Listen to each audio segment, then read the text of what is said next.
Nasalag ni Jericho ang atake ni Glauco gamit ang kalasag. Nagpatigasan sila ng lakas. Kitang-kita sa mukha ng Valiant na takam itong mapaslang ang anak ng hari. Umikot si Jericho at nadulas ang espada sa ibaba. Inundayan niya sa ulo ang Valiant, subalit nasangga ito ng kalasag. Sak! Nakatalon si Glauco nang tinaga ni Jericho ang mga paa nito. Nagpalakpakan naman sa tuwang mga manonood sa mabangis na laban ng dalawa, maliban kay Raya. Takot at kaba ang nararamdaman niya sa laban. Saktong dumating si Javier at naabutan niyang di patapos ang laban. Nakita niyang patuloy pa rin na naglalaban ang dalawa at mukhang nag-iinit pa lang ang mga ito. Black! Sinuntok ni Glauco si Jericho gamit ang kalasag. Kamuntikan ng matumba si Jericho. Bumawi ito at tinaga sa leeg ang Valiant. Klag! Nasalag ng espada ang atake niya. Shock! Humiwa pa halang ang Valiant, subalit nakayuko si Jericho. Umatras si Jericho at inikutan si Glauco. Ganoon din ang ginawa ng Valiant. Napansin ni Jericho ang pagngisi ni Glauco. Mukhang may binabalak ito. Sumugod si Glauco at marahas na nagtapon ng left straight, kasunod ng right straight. Klang! Tang! Naglaho ang sigaw ng mga tao at napalitan ng mga hiyawan dahil iba na ang napapanood nila. Parang makatotohanan na at mukhang mahahantong pa sa patayan ang laban. Pati ang hari ay napatayo sa kinauupuan na may bahid ng pag-aalala kay Jericho. Nais man niyang ihinto ang laban, subalit hindi maaari. Dangal at prinsipyo ang nakataya sa Theraveda kapag tinigil niya ang laban. Tiyak na mapapahiya ang kaharian kapag ginawa niya ito. Nag-sidestep si Jericho at binigwasan ng espada si Glauco. Nasalag ito ng kalasag, subalit may puwersa ang bigwas at napaatras sa impact ang Valiant. Bag! Kasunod na taga at sipa ni Jericho. Nadepensahan ng Valiant ang atake pero hindi nito nailagan ang sipa. Ah! Tinamaan sa sikmura si Glauco at napaigik sa sakit. Tumitig ito ng matalas kay Jericho. Yeah! Sigaw ng Haring Argo sa tuwa. Sinamantala ni Jericho ang hindi pagkakabangon ni Glauco. Umatake siya ng umatake at ibinuhos na niya ang lakas niya. Mabilis na mga taga at hiwa ang pinapakawalan ni Jericho. Walang magawa si Glauco kundi umiwas at umatras. Pero naunahan ito ng buwelo ni Jericho at hindi nakapaghanda si Glauco. Wala nang sinayang na oras si Jericho at malakas na tinaga ang Valiant. Black! Lumipad ang helmet ni Glauco at ilang segundong naalog ang ulo nito. Pinaling sa kaliwat kanan ng ulo at nawala ang pagkahilo ni Glauco. Hinubad naman ni Jericho ang helmet niya at nagsigawan muli ang mga tao sabay napapalakpak. Wow! Wow! Naghalo ang excitement at pagkamangha sa laban ng dalawa. Ito na yata ang pinakamabangis at pinakamagandang laban na napanood nila sa buong torneo ng Theraveda. Ngumiti si Glauco. Halatang ginanahan siya sa laban at nakalimutan sandali ang planong paglabas sa mga ahas. Gah! Sigaw ni Glauco at sumugod kay Jericho. Sinabayan naman ito ni Jericho at nagbanggaan muli ang sandata nila. Bag! Naapakan ni Glauco ang kanang paa ni Jericho sabay in-uppercut. Blah! Napaangat ang ulo ni Jericho sa lakas ng impact at natumba siya sa lupa. Ah! Sumugod si Glauco at tinapakan ng mukha ni Jericho. Umunday ng saksak, subalit nasangga ito ng kalasag. Traga! Bumagsak ng malakas ang espada ng Valiant, ngunit gumulong si Jericho. Bumaon ng malalim ang espada sa lupa. Hinugot ito ulit ni Glauco at sumugod muli kay Jericho. Tumistansya si Jericho ng ilang metro. Kita niya sa mukha ang galit ni Glauco. Nanggigigil ang mga bagang ng Valiant at nanlilisik ang mga mata. Sumugod ito kay Jericho.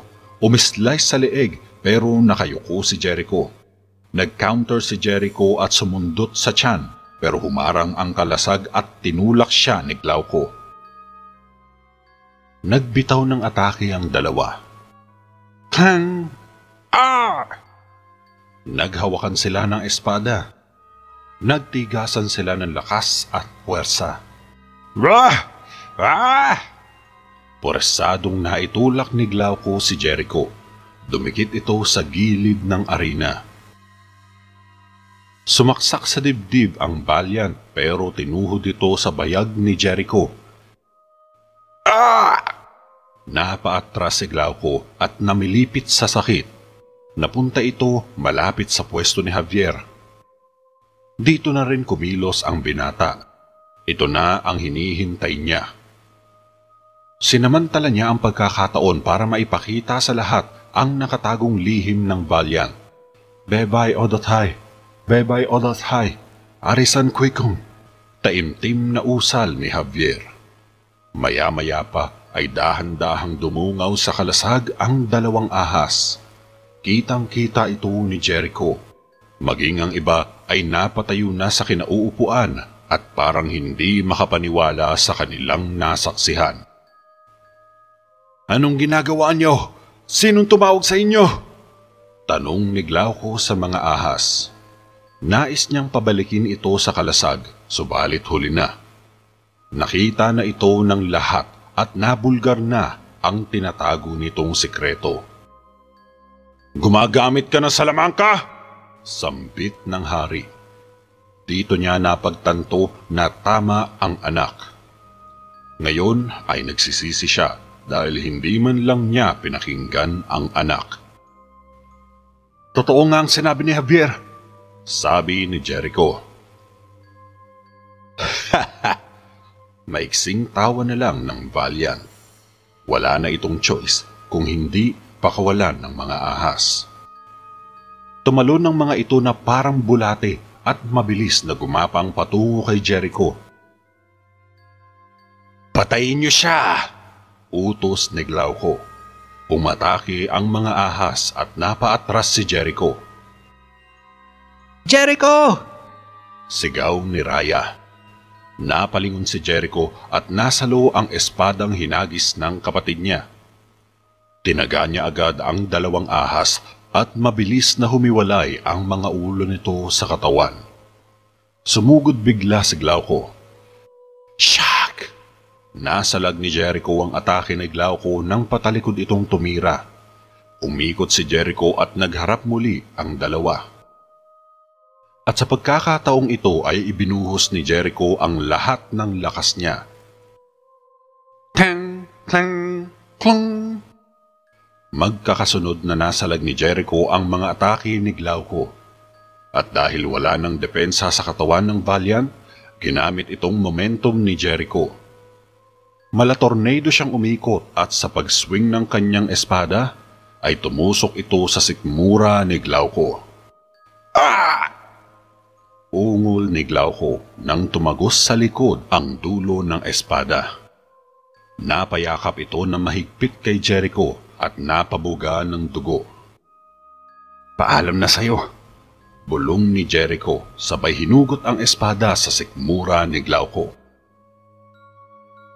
Dahan-dahang natumba ang Valiant na tila tulalang nakatingin sa kawalan. Nang bumagsak sa lupa si Glauco ay dito na nagtapos ang laban. Sa loob mismo ng arena natapos ang buhay ng Valiant. Nagsigawan ng mga manonood at nagpalakpakan nang matapos na ni Jericho ang laban. Nawala ang paghanga nila kay Glauco at napunta ito lahat kay Jericho. Puspos ng papuri at pasasalamat ang natanggap ni Jericho. Napaluha ito sa tuwa. Lumabas si Jericho sa arena at iniwang nakabulagta si Glauco sa loob. Nakita ni Jericho si Javier.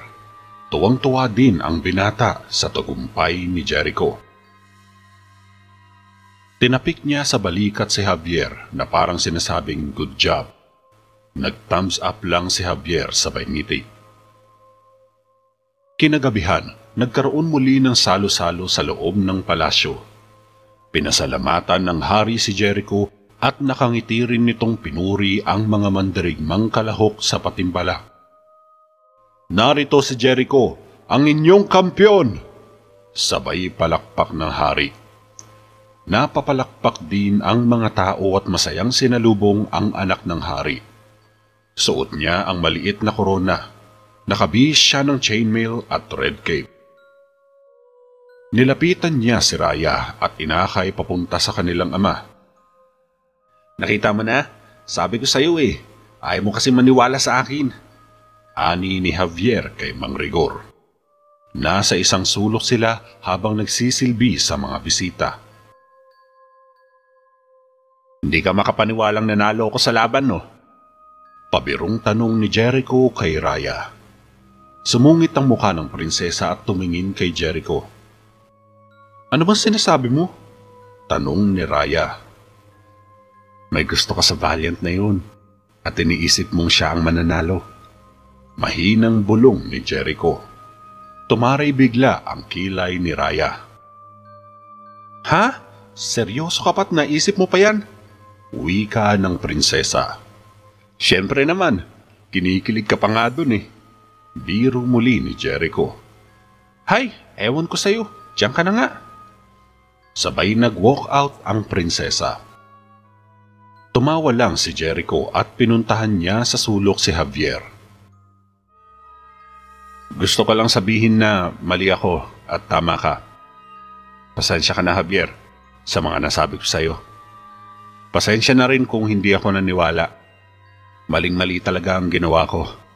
Seryosong paghingi ng tawad ni Jericho kay Javier. Hindi naman maitago ng binata ang saya at nahahalata ito ni Jericho. Gusto mo ba ng maiinom, prinsipe? Sabi ni Javier. Binatukan ito ni Jericho. Ayokong tanggapin ng alak mula sa aking alipin. Baka kasi. Napahinto sa pagsasalita si Jericho. Tumaas ang kilay ng binata. Alipin na naman? Sabi ni Javier. O bakit? May reklamo? Mataray na sagot ni Jericho, ngunit nakangiti ito. Sige na, linisin mo mamaya ang body armor ko, yung bam braces, yung helmet, yung pauldron, yung chest plate, saka yung sword belt ko. Tsaka pakilinis na rin ng unan ko, yung kama ko at saka yung mga medyas ko. Sunod-sunod na utos ni Jericho. Hindi nakareact si Javier. Naging mistulang labandera ito kung utusan lang. Tuloy-tuloy lang sa pagsasalita si Jericho at parang nahihilo na si Javier sa mga pinagsasasabi nito. Parang hindi na siya makahinga sa dami ng mga utos. Sa susunod na kabanata, isang suliranin ang haharapin ni Javier. Isang epidemya ang kakalat sa buong kaharian at malalagay sa peligro ang mga mamamayan ng Terra Veda. Makakaya kayang resolbahin ito ni Javier? At sa kalagitnaan ng kaguluhan, lilitaw bigla ang isang halimaw. May kinalaman kaya ito sa nangyayari? Sa loob ng madilim na kuweba, makikita ang isang babae na nakatayo sa harap ng maliit na palanggana. May hawak ito na korteng mamal, isang creature na hindi matukoy kung ano. Hinahaplos-haplos niya ito sabay nilublob sa palanggana na puno ng tubig. Nagkulay pula ang tubig matapos niyang iahon ang mamal at kasabay nito ay umusal siya ng orasyon. Pagkatapos niyang magawa ang ritual, kinuha niya ang hugis bilog na bagay at ipinasok niya sa loob ang mamal. Nilagay niya ang pabilog na bagay sa plangganang nagkulay dugo na ang texture. Umusal muli ng dasal ang babae at umilaw bigla ang bilog na bagay. Animoy naging transparent ang itsura nito at nakikita niya sa loob ang mamal. Habang patuloy sa pag-usal ang babae ay mas lalong lumalawak ang liwanag sa buong paligid hanggang sa masilayan na ang mukha ng babae. Dito makikita ang magandang mukha ng babae. Kasing hawig niya sa ganda si Prinsesa Raya. Ang maitim niyang buhok, ang kurba ng katawan at maging sa kilos ay parehong-pareho sila. Nakangiti ang babae habang nakatitig sa bilog na bagay. Parang may nakikita siyang kung ano dito. Pagkatapos nito, binitiwan na ng babae ang hawak niya at lumubog ito sa palanggana. Tuloy-tuloy lang sa paglubog ang bilog na bagay at animoy pumasok sa isang portal at naglakbay sa kailaliman hanggang sa makarating sa deep well ng Theravada na siyang pinagkukunan ng tubig ng mga tao sa pang-araw-araw. Maya-maya pa ay nag-crack ang bilog na bagay at nabasag ito na parang itlog ng ostrich. Dumungaw ang maliit na kamay ng nilalang at pagkatapos ay lumubog din ito sa tubig. Samantala, isang babae ang umiigib ng timba sa may poso at pagkatapos mapuno ay sumunod naman na uminom ang isang lalaki. Makalipas ng isang araw, natagpo ang patay ang lalaking uminom sa may poso. Nanigas ang buong katawan at nakanganga ang bibig nito. Namumuti ang mga mata nito at nagkulay abo ang buong katawan. Ang magtiyo ang unang nakakita sa bangkay ng lalaki. Sa umpisa ay walang pumapansin dito sa pag-aakalang baka nakainom lang ang lalaki at nakatulog sa sobrang kalasingan. Pero taliwas ang pananaw dito ng magtiyo. Alam nilang patay na ang lalaki sa itsura pa lang ng katawan nito. Kumuha si Javier ng isang kumot at ipinangtakip niya sa katawan ng lalaki. Samantala, sa loob naman ng bahay ni Michelle, ipinagluto ng dalaga ng tinapay ang ama. Laking tuwa ni Mang Marlon dahil may pabaon pa siyang madadala sa trabaho. "Teka, nasaan ang tubig ko?" wika ng matanda. Kinuha ni Michelle ang bugkos ng bulaklak at yumakap sa ama. "Sa poso ka na lang po uminom, tay. Malapit lang naman yun sa pwesto mo," ani ni Michelle. Ikaw talaga. Asya, sige. Gumayak ka na at baka hinihintay ka na ng prinsesa." Wika naman ni Mang Marlon. "Sige po, tay. Mag-iingat po kayo." Paalam ni Michelle at nauna na siyang lumabas ng bahay. Sa kabilang banda, nilagay ng magtiyo ang bangkay ng lalaki sa isang kariton. Pagdating nila sa may gate ng palasyo, ay nakasalubong nila dito si Michelle. Binati sila ng dalaga at huminto naman ang magtiyo. "Ano yan?" tanong ni Michelle. Sinilip niya ang kariton pero pinigilan siya ni Javier. "Naku, wala to.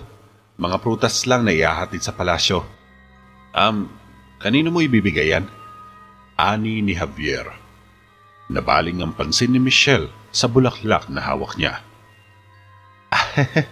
"Wala naman. Bakit? Gusto mo? Ito ang isa. Sa'yo na."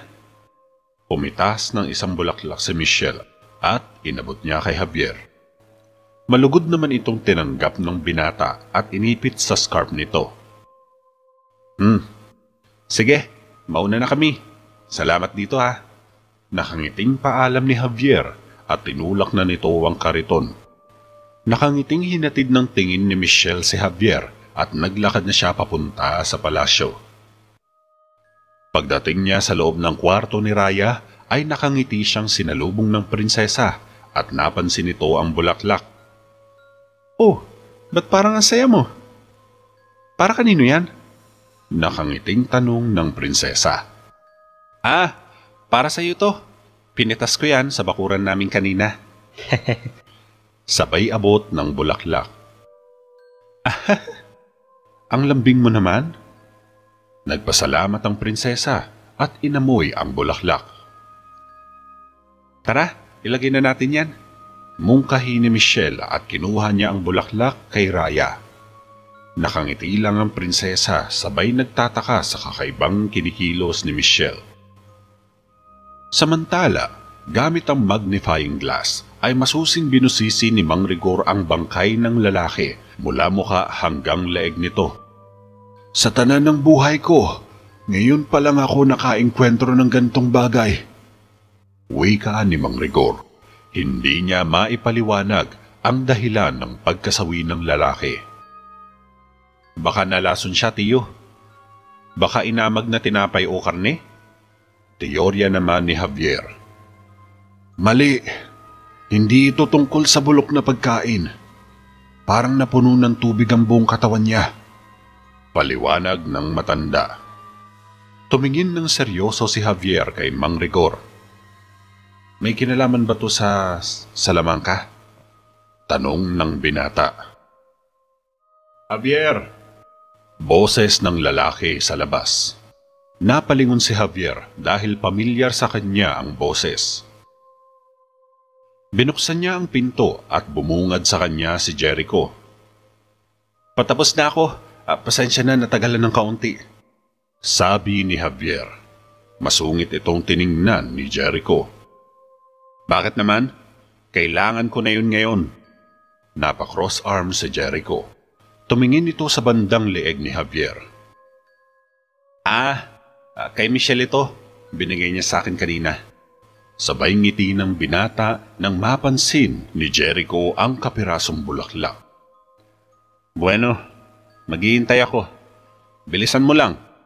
Masungit na umalis si Jericho at sinara agad ni Javier ang pinto. Tara na, iligpit na natin to. Utos naman ni Mang Rigor. Ha? Kailangan ko pang puntahan ng asungot na yun. Sinaway siya ng matanda. Huwag mo ngang tawagin ng ganyan si Jericho. Taga-silbi ka niya, kaya dapat lang na irespeto mo siya at sundin.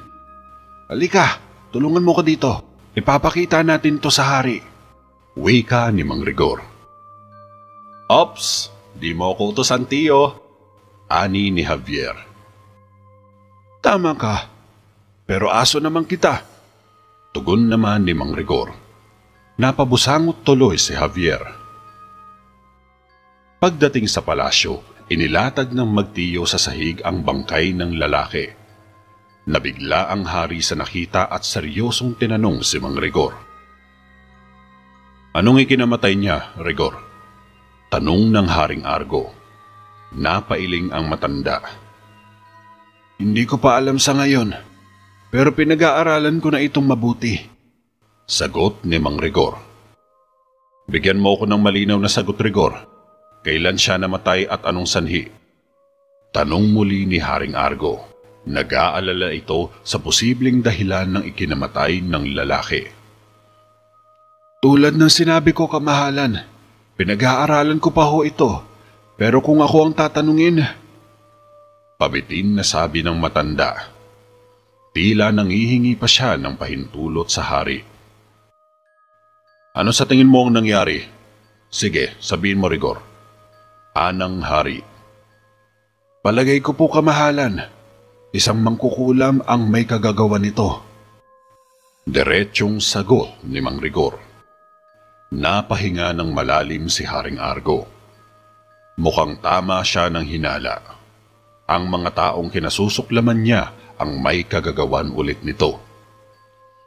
Hinila ni Haring Argo sa sulok si Jericho at kinausap ito ng masinsinan. Isarado ninyo ang tarangkahan at mag-organisa ka ng mga kawal sa loob ng kaharian. Halughugin niyo ang bawat kabahayan at wala kayong papalagpasin maski sino. Suriin niyong maigi ang mga gamit nila at isama mo na rin sa operasyon ng bahay ng inyong tagasilbi. Makapangyarihang utos ng hari. Nagtaka bigla si Jericho. Teka, ba't kasali pa sila, Javier? Tanong ni Jericho. Kailangan, anak, ang kaligtasan ng mga mamamayan ng Terra Veda ang nakasalalay. Kailangan mong mahuli ang mangkukulam na yan bago pa mahuli ang lahat. Kaya sige na, gawin mo na lang. Anang ng hari. Naiintindihan naman ito ni Jericho kahit labag ito sa kanyang kalooban. Matapos maipon ng ilang kawal sa labas ng palasyo, ay nagtungo na sila sa Lower Town. Mahinahon nilang kinausap ang may-ari ng bahay at nang pumayag ang mga ito, ay masusi nilang hinalughog ang bawat sulok ng bahay. Wala silang pinalagpas na kahit sino. Gayunpaman, hindi naman ganoon karahasang kanilang search operation. Sa katunayan, banayad nilang chinecheck ang loob ng mga bahay at ibinabalik din sa dating pwesto ang mga bagay na nahahawakan nila. Sa may tabi, nanonood lang sina Javier at Mang Rigor sa mga ginagawa ng mga kawal. Nagpas siyang umuwi sa bahay ang magtiyo nang mapansin ni Javier ang binatilyong nakaupo sa isang haligi. Namumutla ang buong katawan nito at nanghihina na. Nilapitan nito ni Javier upang tulungan, subalit pinigilan siya ni Mang Rigor. "Huwag mo na siyang pag-aksayaan ng oras," ani ni Mang Rigor. Napatingin si Javier dito. "Pero kailangan niya ng tulong," giit ni Javier. "Alam ko, pero sa ngayon, wala pa tayong magagawa. Kung totoo man ang hinala mo, kailangan nating mahuli ang mangkukulam na yun," paliwanag ng matanda.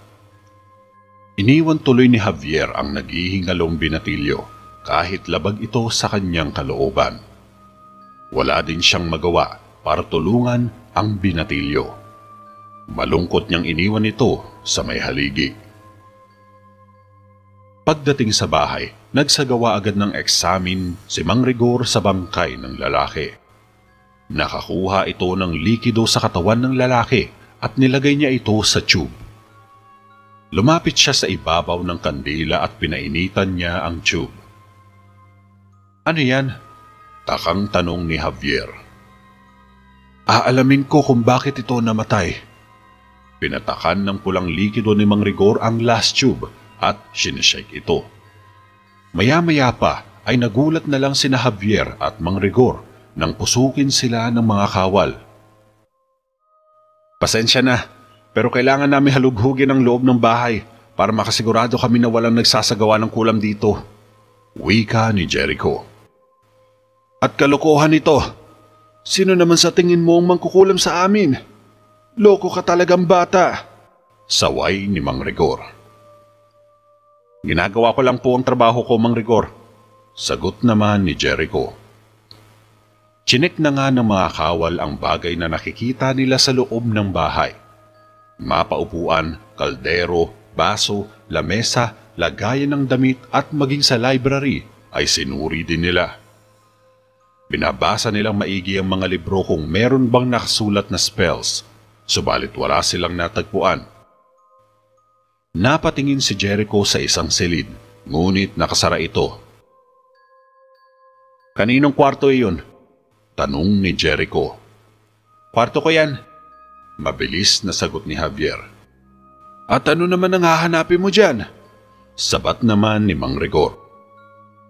"Siyempre ebidensya," maikling tugon ni Jericho at pumasok na ito sa kwarto. "Saan mo nilagay yung libro?" bulong ni Mang Rigor kay Javier. Nanlaki ang mga mata ni Javier nang maalala ang magic book. Dali-dali siyang nagtungo sa kwarto niya. Pagpasok niya ay naabutan niyang nililibot ng tingin ni Jericho ang buong paligid. Tinawag nito si Javier na nakatayo lang sa likod ng pintuan. "Javier, tignan mo itong nakita ko," ani ni Jericho. Dali-dali itong tinignan ni Javier. "Ba't puno ng alikabok tong cabinet mo?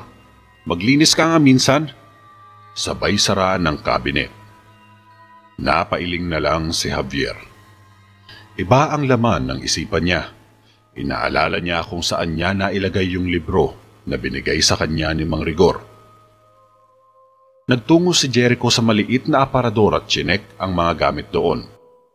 Nabaling naman ang tingin ni Javier sa sahig at biglang nanlaki ang mga mata niya. Nasa paanan ng kama ang libro at natatakpan lang ng kumot. Napansin ni Javier na lumuhod si Jericho upang sumilip sa ilalim ng kama. Tinakpan kaagad ni Javier ng isa pang kumot ang libro. Dahil walang nakakita, ay nagpas siyang lumabas si Jericho at sinundan nito ni Javier. Pagdating sa sala, humarap si Jericho kay Mang Rigor.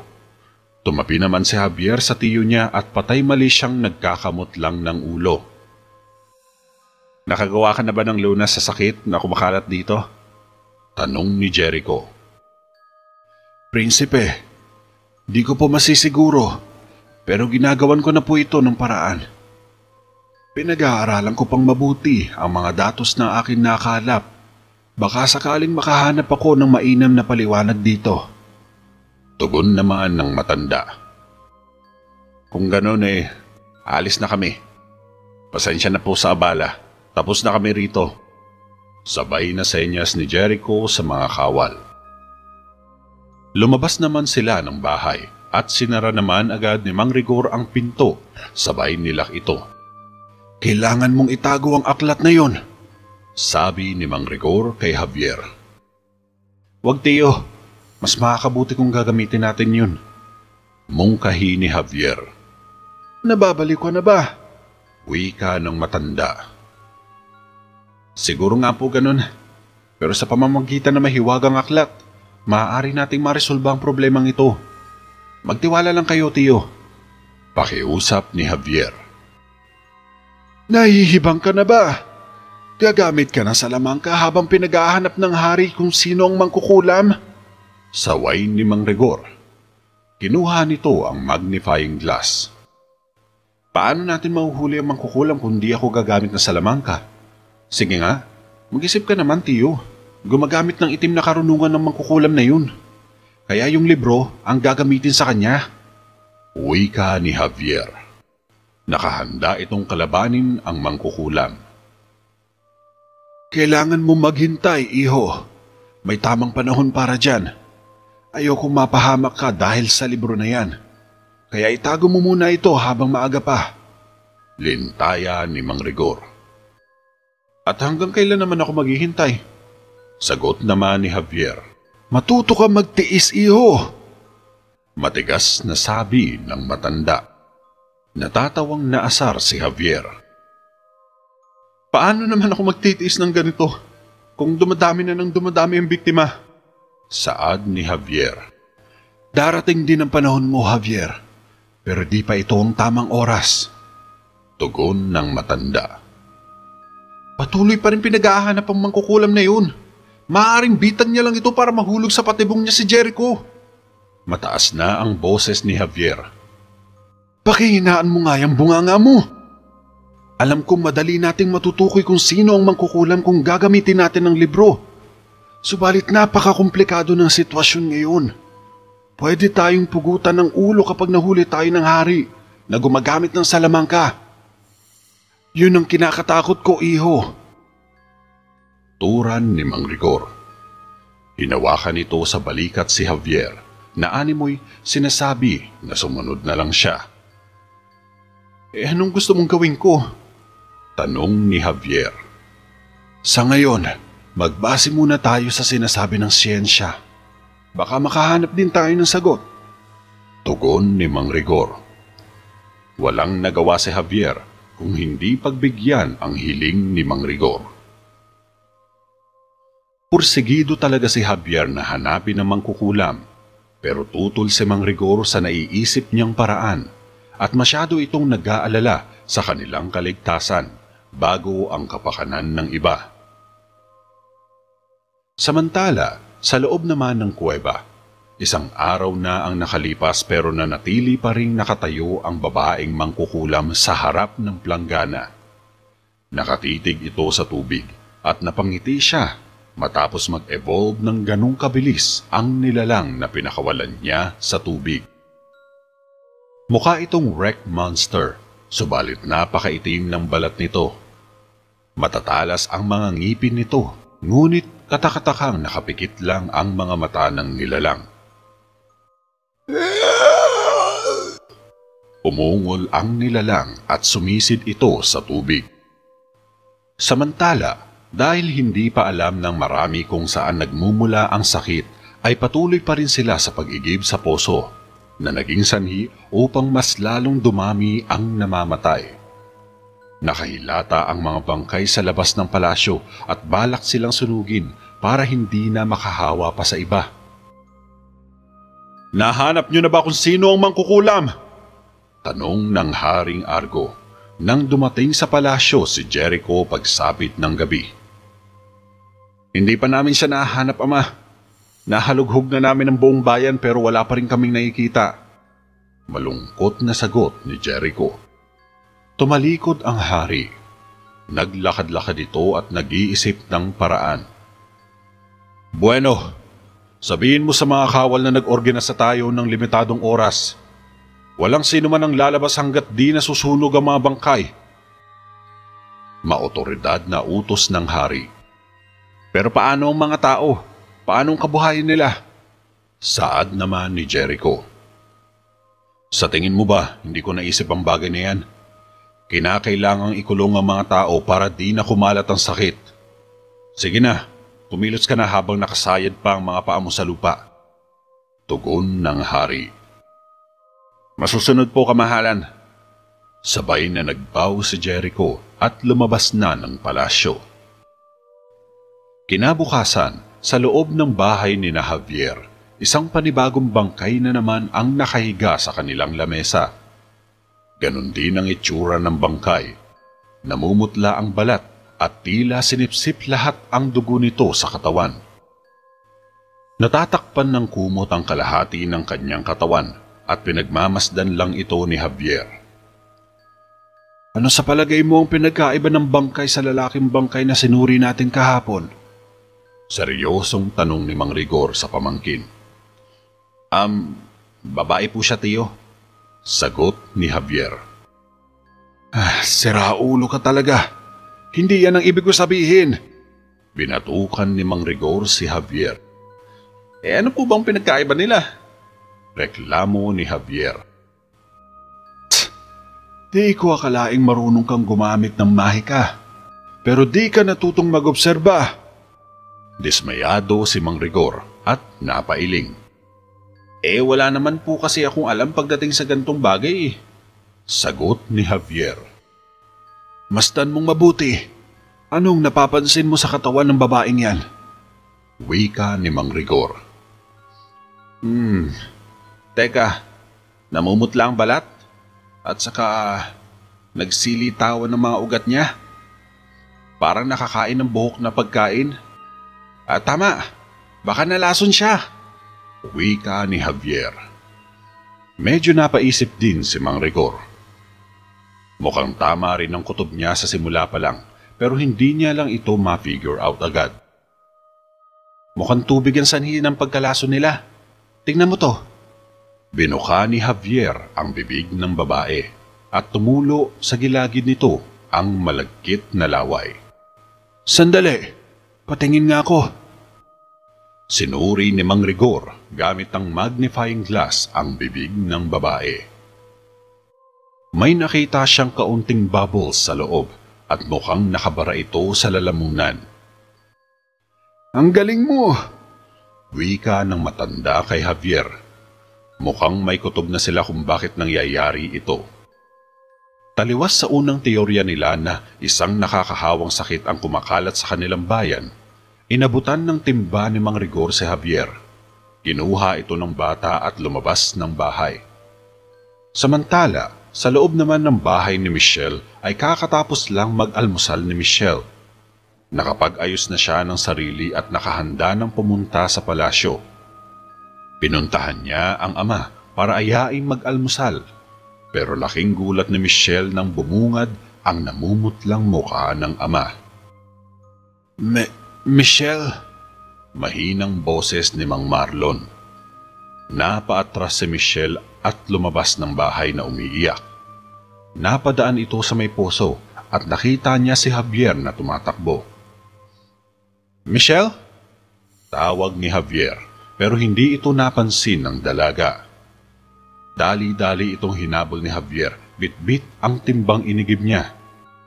Dumating si Michelle sa bahay ni Mang Rigor at umiiyak na kinausap ang matandang manggagamot. Bakit ka umiiyak? May sakit ka ba? Tanong agad ng matanda. Umiling si Michelle. Ang tatay ko po, Mang Rigor. Tulungan niyo po siya. Nakikiusap po ko sa inyo. Siya na lang ang natitira kong pamilya. Ayokong mawala siya. Umiiyak na pakiusap ni Michelle. Makinig ka, Iha. Nais ko man gamutin ng iyong ama pero wala pa akong lunas dito. Pinag-aaralan ko pa ito ngayon. Malungkot na sabi ni Mang Rigor. Nagmamakaawa po ako sa inyo, Mang Rigor. Tulungan niyo po ang tatay ko. Hagulgol ni Michelle. Kung may magagawa man ako ngayon, natulungan ko na sana ang tatay mo. Pero tulad ng sabi ko, wala pa akong nagagawang lunas. Sagot naman ng matanda. Nakarating na rin sa bahay si Javier at napakinggan niya ang hinaing ni Michelle. Nasa likod lang ito ng dalaga. Naawa si Javier sa sitwasyon ni Michelle. Di niya maipaliwanag pero parang ang bigat ng pakiramdam niya nang makita niyang umiiyak si Michelle. Sa maikling panahon ay madaling napalapit ang loob ni Javier kay Michelle. At isang matalik na kaibigan na rin ang turing niya sa dalaga dahil mabuti ang puso nito. Kaya't masakit sa kanya ang makitang umiiyak si Michelle. Hindi niya maipaliwanag pero nasasaktan siya. Kaya nagpasya si Javier na tutulungan niya si Michelle. Gagawa siya ng paraan para matulungan ito. Lumabas ng bahay si Michelle na mabigat ang loob. Lumapit naman si Javier kay Mang Rigor. Kailangan na nating kumilos, sabi ni Javier. Oo, at yun na nga ang ginagawa ko. Sumandok ng tubig si Mang Rigor mula sa timba at nilagay ito sa maliit na botelya. Shinek ito ng shinek ni Mang Rigor nang mapansin si Javier na pumasok sa kwarto niya. Hinayaan na lang ito ni Mang Rigor at tinuloy ang ginagawa. Pagsapit ng gabi, mahimbing na natutulog si Mang Rigor nang bumangon si Javier sa kama. Kinuha niya ang mahiwagang libro sa ilalim ng baul at umupo agad siya sa kama. Mabilis na binuklat ni Javier ang libro at hinanap ang orasyon na maaari niyang gamitin laban sa mangkukulam. Hindi naman siya nabigo at nahanap niya agad ang spell. Binasa niya ito at sinaulo. Makalipas ang ilang minuto, makikitang nasa labas na ng bahay si Javier. Naglalakad ito sa lower town pero napatago siya bigla sa isang tindahan nang mapadaan ang mga kawal. Pagkalagpas ng mga ito, tumakbo si Javier papunta sa bahay ni Michelle. Pagkarating niya ay nakarinig siya ng mga boses ng kalalakihan. Mga kawal ito ng hari at sila ang nagbabantay ng curfew sa gabi. Nagtago agad si Javier sa madilim na sulok ng tindahan at hinintay niyang makalagpas ang mga ito. Subalit may isang kawal ang papunta sa kinaroroonan niya. Nag-isip ng paraan si Javier. Napansin niya ang isang bodega sa di kalayuan at gamit ang isipan ay binuksan niya ang pinto nito. Nakapukal ito sa atensyon ng kawal at dahan-dahan itong nilapitan ang bodega. Nang makalapit ito, biglang nagbukas sara ang pinto at nauntog dito ang kawal. Natumba ang kawal at nawalan ng malay. Sinamantala ito ni Javier at pumasok na siya sa bakuran ng bahay ni na Michelle.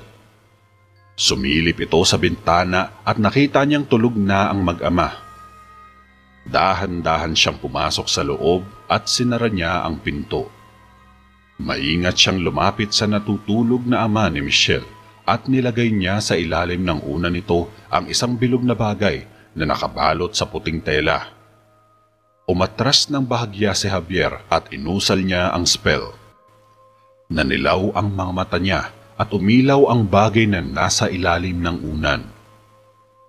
Lumabas ng bahay si Javier at pinagmasdan niya sa bintana ang magiging resulta ng counterspell na ginamit niya.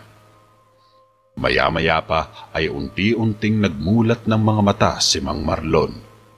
Kumilos ito at banayad niyang ginising ang anak na nakaupong natutulog sa tabi ng kama. "Tay!" Nabigla si Michelle nang magbalik sa normal lang kulay ng balat ng ama.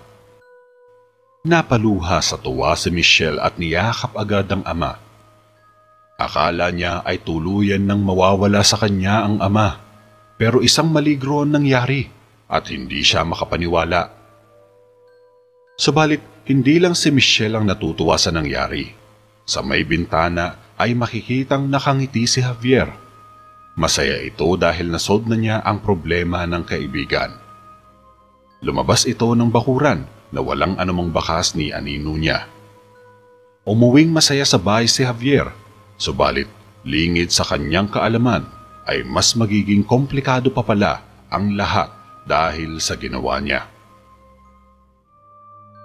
Matagal pinag-aralan ni Mang Rigor ang tubig na nakuha ni Javier sa may poso, at maging siya ay hindi makapaniwala sa kanyang natuklasan. Kaya kinaumagahan ay nagtungo si Mang Rigor sa palasyo at ipinaalam niya sa hari ang mga nalaman niya. Naabutan ni Mang Rigor si Haring Argo sa council chamber at naandoon din sa loob si Jericho. Kamahalan, ito na po ang resulta ng aking pag-aaral. Nilapag ng matanda ang botelya sa lamesa. Tiningnan ito ng mag-ama. Anong meron sa botelyang yan, Rigor? Tanong ng hari. Ang tubig po na ating iniinom ay siya palang pinagmumulan ng sakit na kumakalat ngayon. Wika ni Mang Rigor. Anong tubig ba ang sinasabi mo? Tanong muli ng hari. Yung tubig po sa may poso. Dito nang gagaling ang sakit na nakukuha ng tao.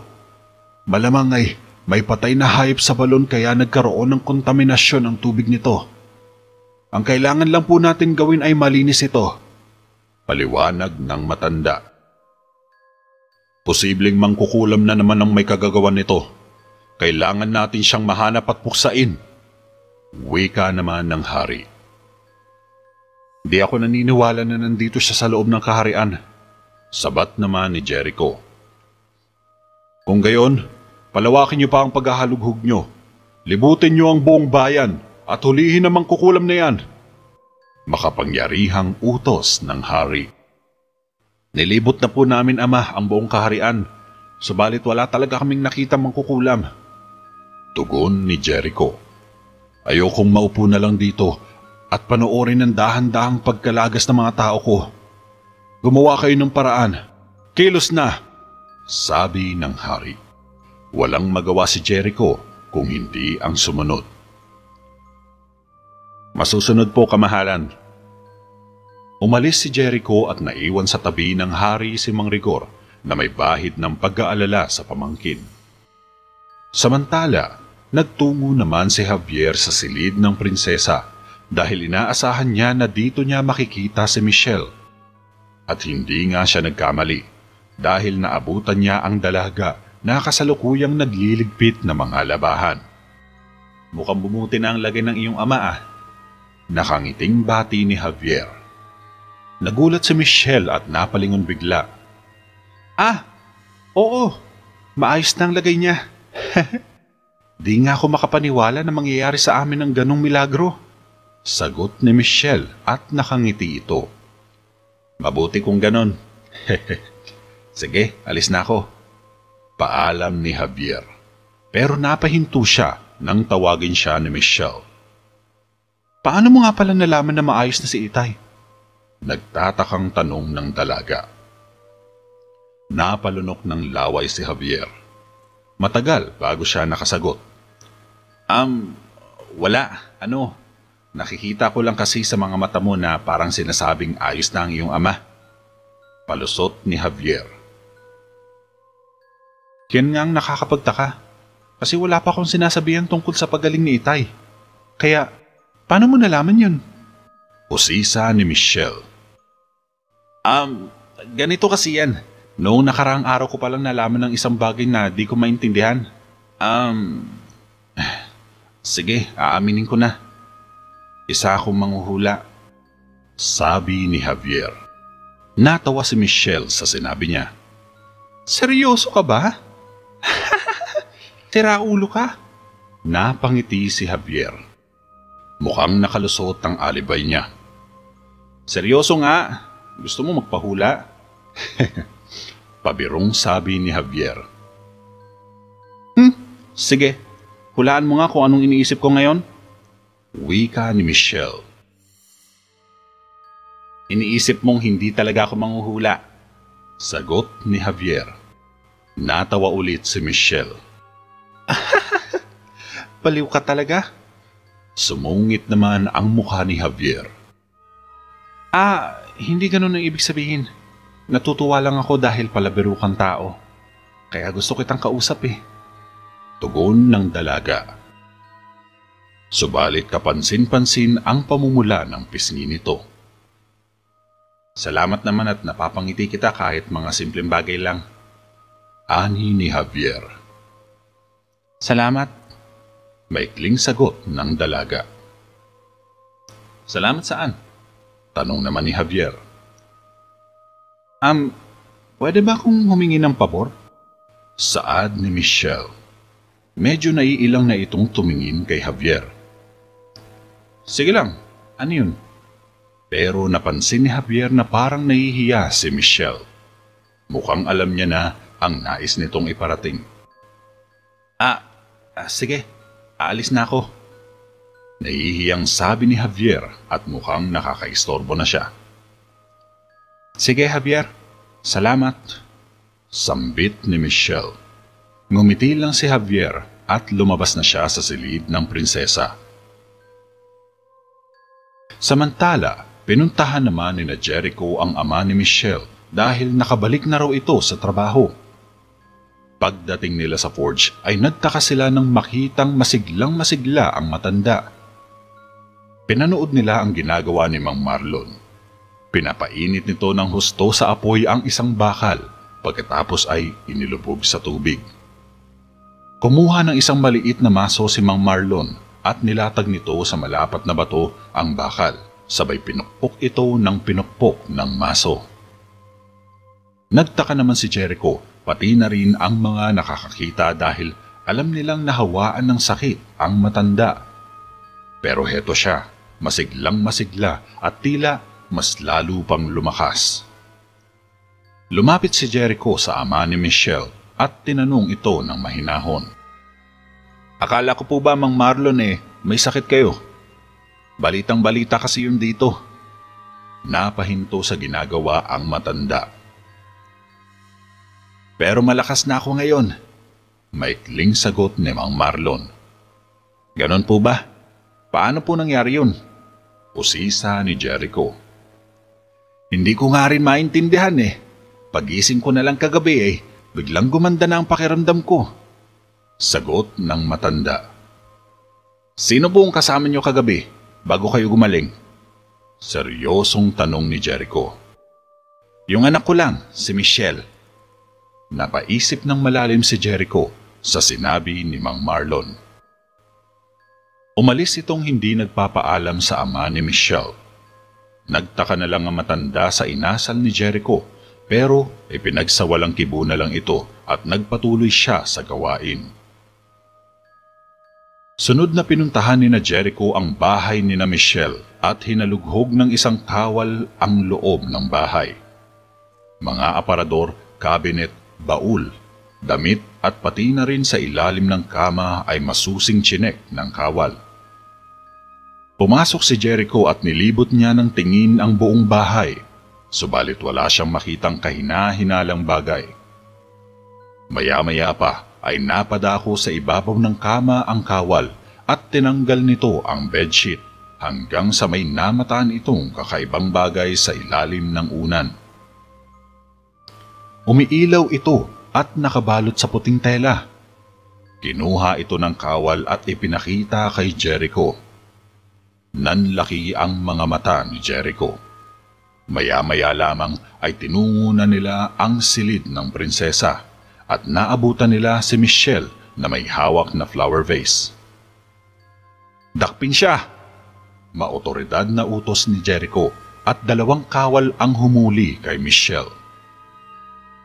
Inaaresto ka namin sa salang pangkukulam sa mga mamamayan ng Terabeda. Wika ni Jericho. Nabitawan ni Michelle ang flower vase nang kaladka rin siya ng mga kawal palabas. Anong ginagawa ninyo sa kanya? Michelle! Galit na tanong ni Raya. May nakita kaming gamit na pangkukulam sa loob ng kanilang bahay. Sagot ni Jericho. Kalokohan yan. Hindi yan magagawa ni Michelle. Wika ni Raya.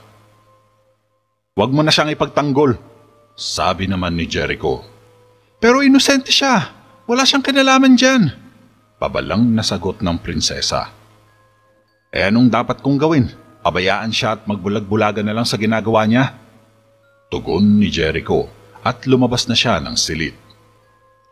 Dadalhin nila si Michelle sa ilalim ng kastilyo upang ikulong doon at hihintayin ang pasya ng hari.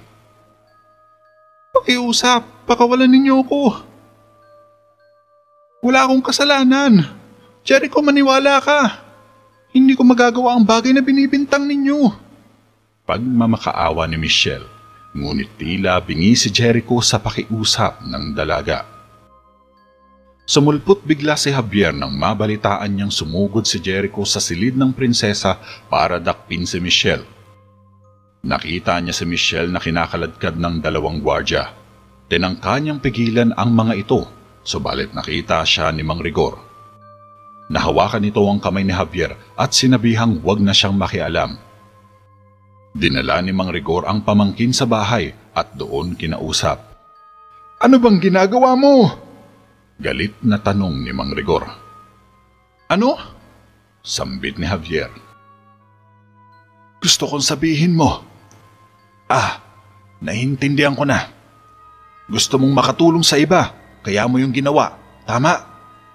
Wika ni Mang Rigor at bakas ang galit nito. Ayoko lang makitang umiiyak si Michelle, kaya ako tinulungan ng ama niya na gumaling. Mamamatay siya kapag wala akong ginawa. Katwiran naman ni Javier. Kahit na! Mas lalo mong nilagay sa komplikado ang lahat. Kita mo na ang nangyari. Sambit ni Mang Rigor. Kung ganun, pagagalingin ko na lang lahat ng mga tao para wala nang mamatay pa. Walang makakaalam nito. Mag-isa ko itong gagawin at ililihim sa iba. Mungkahi ni Javier. Huli na, Javier! Ani ni Mang Rigor. E di gagawa ko ng paraan. Sabay lakad ni Javier, subalit pinigilan ito ng matanda. Paano mo gagawin iyon? Mamamatay si Michelle dahil sa ginawa mo. Di sumagot si Javier. Lumabas na ito ng bahay.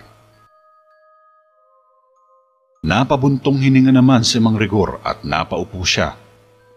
Aminado siyang kabutihan lang ang hangad ng pamangkin, subalit malaking problema ang dinala niya sa palasyo. Samantala, nagbago naman ang isip ni Jericho na dalhin si Michelle sa ilalim ng kastilyo. Bumalik sila at dinala muna nila sa palasyo si Michelle para iharap sa hari.